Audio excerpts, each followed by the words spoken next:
Me croiriez-vous si je vous disais que ces robots derrière moi sont des chanteurs? Je me trouve actuellement dans les coulisses d'un concert, fruit de la coopération en machine. Chanter, diriger un orchestre, rien ne semble impossible pour ces robots. Un concert mêlant la nouvelle technologie et la musique s'est tenu au Conservatoire central de musique de Chine le 27 novembre. Loin d'être une performance comme les autres, il s'agit d'une expérience inédite et multisensorielle unique pour le spectateur. Le concert d'aujourd'hui m'a beaucoup marqué, dans le sens où le mariage entre la musique et la technologie ne surprend pas seulement notre ouïe, mais ouvre également de nouveaux horizons sur le plan de l'expression des émotions. Lorsque nous sommes assis ici, le son passe dans nos deux oreilles, et on le ressent aussi tout autour de nous. Les concerts traditionnels ne procurent pas cette sensation d'apporter une nouvelle dimension à l'espace. Pour parvenir à un tel résultat, les spécialistes et musiciens ont utilisé de nouvelles technologies de pointe grâce à du matériel amené directement sur scène. Des robots chefs d'orchestre et chanteurs, divers effets visuels 3D, mélodies uniques créées en direct par l'intelligence artificielle, un mélange surprenant et inédit. Je présente une composition qui est musique électronique, qui se focalise sur des sons de musique électronique plutôt club ou techno des 20-30 dernières années, mais qui sont transformés, déformés, déstructuralisés grâce à un outil de réseau neuronal, IA. J'essaie de les rendre méconnaissables, de les transformer, de les pousser dans une zone un peu inattendue, voire inexplorée. Donc il y a des remnants, des choses qu'on entend, qu'on reconnaît, mais ils sont déplacés dans un autre contexte. Différents chercheurs et musiciens de l'Institut de recherche et de coordination acoustique musique ont pu collaborer avec des spécialistes du Conservatoire central de musique de Chine dans la mise en place de conférences, de masterclass, d'ateliers et dans l'élaboration de ce concert hors du commun.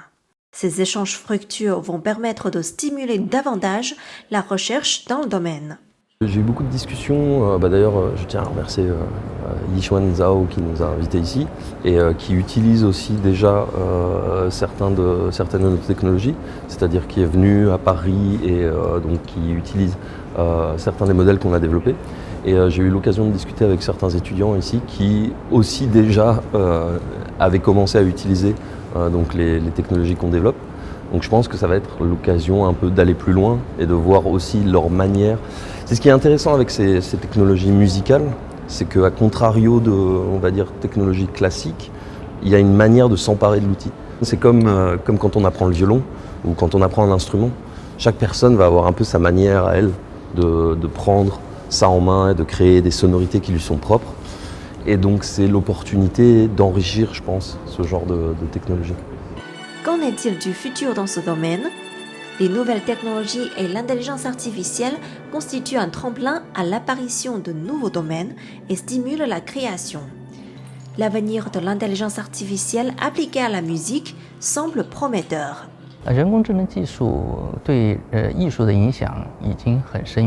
L'intelligence artificielle exerce d'or et déjà une profonde et immense influence sur l'art.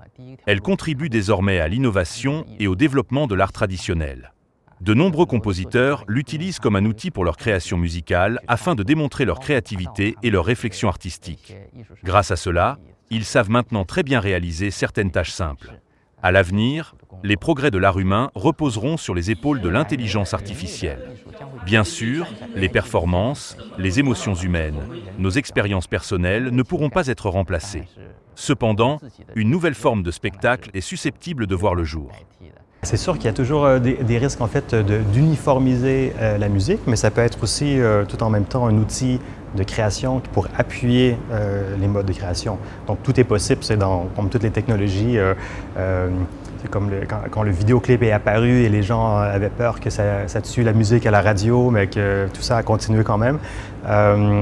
Donc, je pense qu'il faut juste être bienveillant dans l'utilisation artistique qu'on en fait. Il y aura des utilisations peut-être moins intéressantes et il y aura des utilisations plus intéressantes que d'autres artistiquement, comme dans tout. Ouais.